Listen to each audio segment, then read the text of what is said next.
आज का वीडियो शुरू करने से पहले एक डिस्क्लेमर सुन लीजिए। ये वीडियो जिंदा इंसानों के लिए है, वो जो सिर्फ दिमाग से नहीं सोचते बल्कि जिनके अंदर दिल भी धड़कता है। और इसमें कुछ भी काल्पनिक नहीं है बल्कि सब कुछ सच्ची घटनाओं पर आधारित है।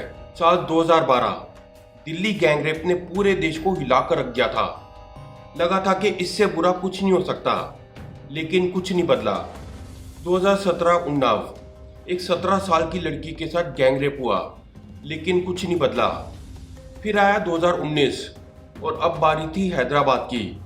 फिर से एक गैंगरेप, लेकिन इस बार तो सजा से बचने के लिए विक्टिम को जला भी दिया गया।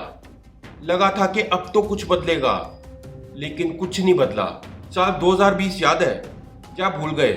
हाथरस में क्या हुआ था? 4 अपर कास्ट के आरोपियों ने एक 19 साल की लड़की के साथ गैंगरेप किया। फिर वही उम्मीद कि अब तो नींद से जागेंगे, कुछ होगा, कुछ बदलेगा, मगर कुछ नहीं बदला। लखीमपुर खीरी, बदायूं, अयोध्या, कन्नौज, कठुआ, लिस्ट बहुत लंबी है। ऐसे हर केस के बाद लगता है कि इससे बुरा कुछ नहीं हो सकता, मगर बार बार मायूसी हाथ लगती है और कुछ नहीं बदलता। साल 2024 अभी कुछ ही दिन पहले हमने कोलकाता में फिर से देखा।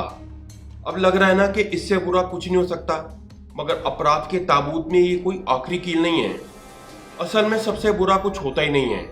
जिस दलदल में हम गिरते हैं उसकी गहराई नापते हुए बुरे से बुरा करते जाते हैं। धरने पर बैठे 2-4 लोगों की तो कोई वैल्यू नहीं है।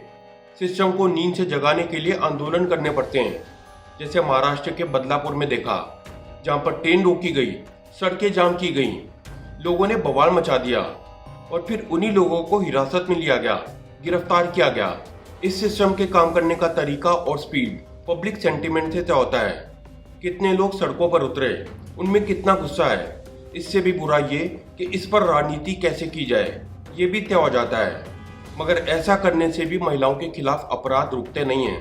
तारीख बदलती है, साल बदलता है, शहर बदलता है, सरकार बदलती है, मगर नहीं बदलता तो सरकार का रवैया और हमारे समाज का महिलाओं के प्रति नजरिया। हमारे देश में हर दिन 86 महिलाओं के साथ रेप जैसा क्राइम हो रहा है। इसका मतलब पता है क्या है? कि हर घंटे 3 से 4 महिलाएं या बच्चियां देश के किसी न किसी कोने में इसका शिकार हो रही हैं। मगर बदल कुछ नहीं रहा। सोशल प्रोटेस्ट के 4 दिन, वही शर्मिंदगी, निंदा, आलोचना, कैंडल मार्च, प्लेकार्ड वगैरह वगैरह, और फिर निर्भया, अभया, 2, 3, 4 एटसेट्रा एटसेट्रा। दुख की बात तो यह है कि इतने सब के बाद भी हमारे सिस्टम ने, सरकार ने, समाज ने कुछ नहीं सीखा। कोई इनसे पूछे कि कितने रेप क्राइसिस सेल बनाया आपने? क्या आपने कोई रेप की डेफिनेशन डिफाइन की है? क्या आपने सेक्शन 509 में कोई अमेंडमेंट किए हैं? और पब्लिक प्लेसेस पर विमेन सेफ्टी के लिए पुलिस और लॉ एनफोर्समेंट की अकाउंटेबिलिटी को क्या आपने बढ़ाया है? 2012 में पैम राजपूत कमेटी बनी, जिसमें कहा गया कि गवर्नमेंट मशीनरी में जेंडर सेंसिटिविटी को बढ़ाइए।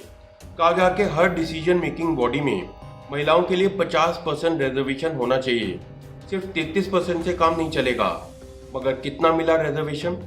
कमेटी ने पुलिस फोर्स में महिलाओं की संख्या बढ़ाने पर जोर दिया, ताकि महिलाओं से जुड़े मामलों को बेहतर ढंग से संभाला जा सके। फिलहाल हमारी पुलिस फोर्स में सिर्फ 11.7% महिलाएं हैं। अगर बात करें जुडिशरी की, तो सुप्रीम कोर्ट में 33 में से सिर्फ 3 महिला जज हैं, और बात करें हाई कोर्ट की, तो वहां पर सिर्फ 13% महिला जज हैं। अगर बात करें विमेन रिप्रेजेंटेशन इन पार्लियामेंट की, तो वो सिर्फ 13% है, जो ग्लोबल एवरेज ऑफ 25% से काफ़ी कम है। 18th लोकसभा में विमेन रिप्रेजेंटेशन बांग्लादेश से भी कम है। यूके, स्वीडन और जर्मनी जैसे हाईएस्ट रैंकिंग वाले देशों को तो भूल ही जाओ, जिन पर इन्वेस्टिगेशन की जिम्मेदारी होती है। वही क्राइम को सुसाइड करने की हिम्मत कर लेते हैं, सबूतों के साथ छेड़छाड़ होने देते हैं और आंखों पर पट्टी बांध लेते हैं। सोचो कि एक बच्ची गैंगरेप की शिकायत के लिए थाने जाती है और वहां पर फिर से उसके साथ रेप हो जाता है, तो कहीं विक्टिम्स की डेड बॉडीज पेड़ों से झूलते दिखाई देती हैं। अब किसी की डेड बॉडी तो जस्टिस नहीं मांग सकती, और जो जिंदा रह जाते हैं उन्हें जस्टिस को भीख की तरह मांगने पर मजबूर कर दिया जाता है। कुछ लोग कहते हैं कि घर सेफ है, मगर आंकड़े बताते हैं कि महिलाओं के साथ अपराधों में 89% उनके जानने वाले होते हैं। लगभग 30% शादीशुदा महिलाएं डोमेस्टिक वायलेंस का शिकार होती हैं। कहा गया कि वर्क फोर्स में महिलाएं होनी चाहिए। इससे जेंडर गैप कम होगा, इक्वालिटी एस्टेब्लिश होगी। मगर आंकड़े कुछ और कहते हैं। वर्क प्लेस पर 400 से ज्यादा मामले सेक्सुअल हरासमेंट के आ रहे हैं। निर्भया कांड के बाद तो रेप केसेस खत्म हो जाने चाहिए थे, क्योंकि पूरा देश शर्मिंदा हुआ था। मगर आंकड़े बताते हैं कि निर्भया कांड के बाद रेप केसेस और बढ़े हैं। जरा सोचिए कि एक ऐसी न्यूज, एक ऐसा केस उन बच्चियों पर, उन महिलाओं पर, उनकी फैमिलीज पर क्या असर डालती होंगी। अरे ये कैसी आज़ादी है जो किसी और के अधिकार छीनती है। जब तक हर जगह सेफ नहीं है, तब तक कोई जगह सेफ नहीं है। एक रेप विक्टिम 3 चीज़ों के बीच में फंस के रह जाती है, पुलिस, हॉस्पिटल और जुडिशरी। जानते हैं कैसे? सबसे पहले तो पुलिस स्टेशन जाकर रिपोर्ट लिखवाने में ही उसे डीमोरलाइज कर दिया जाता है। अच्छा, फिर रिपोर्टिंग के बाद जब वो एग्जामिनेशन के लिए हॉस्पिटल जाती है तो वहाँ पर उसे ऐसी नज़रों से देखा जाता है जैसे उसी ने कोई क्राइम किया हो। गार्ड से लेकर वार्ड बॉय तक सबको पता चल जाता है कि किसके साथ क्या हुआ है। कॉन्फिडेंशियलिटी की तो भूल ही जाइए। एग्जामिनेशन के बाद अदालत में इज्जत तार तार तो हो ही जाएगी। और अपना जुडिशियल सिस्टम कैसा है तो आप जानते हैं। एक बार केस एडमिट हो गया तो फिर सालों साल चलता रहेगा। लड़की नाबालिग से बालिग हो जाएगी, लेकिन नॉर्मल जिंदगी नहीं जी पाएगी। इंसाफ मिलने तक हमारा सिस्टम मजबूर करता है एक रेप विक्टिम को उसके साथ हुए हादसे की एक एक बारीकी को याद रखने के लिए। वो पछताती होगी कि मैं यहाँ पर न्याय की भीख मांगने आई क्यों गई। हमारे देश की अदालतों में 5 करोड़ से ज्यादा केसेस पेंडिंग हैं, तो खुद ही सोच लीजिए कि कितने अपराधी तो बाहर खुले घूम रहे होंगे। क्यों नहीं आप इसके खिलाफ एक स्टैंडर्डाइज सिस्टम बना सकते? पुलिस, हॉस्पिटल और जुडिशरी के बाद आता है समाज। और ये समाज एक डेड रेप विक्टिम का नाम और रेप कैसे हुआ ये जानने के लिए इतना उतावला हो जाता है कि पॉर्न साइट्स पर उसके नाम को सर्च किया जाता है। यकीन नहीं होता, 20 अगस्त को कोलकाता रेप विक्टिम के नाम की सर्च में 150 गुना से ज्यादा की ग्रोथ देखी गई। इन सर्चेज में रेप वीडियो और रेप फोटो जैसे कीवर्ड थे। यहाँ तक के पॉर्न साइट्स पर रेप विक्टिम के नाम को 3000 बार सर्च किया गया। इसके अलावा टिकटॉक, टेलीग्राम और यूट्यूब पर बाकायदा सेक्सटॉर्शन के गाइड्स और मैनुअल हैं, वीडियोस हैं जो सिखाते हैं कि टीनेजर्स का विश्वास कैसे जीतना है, उनसे उनकी पर्सनल पिक्चर्स कैसे मांगनी है, और फिर अपराधी इन पिक्चर्स का इस्तेमाल करके किडनैपिंग करता है, पैसा वसूल करने की कोशिश करता है। ये सब कंज्यूम कर रहा है हमारा यूथ।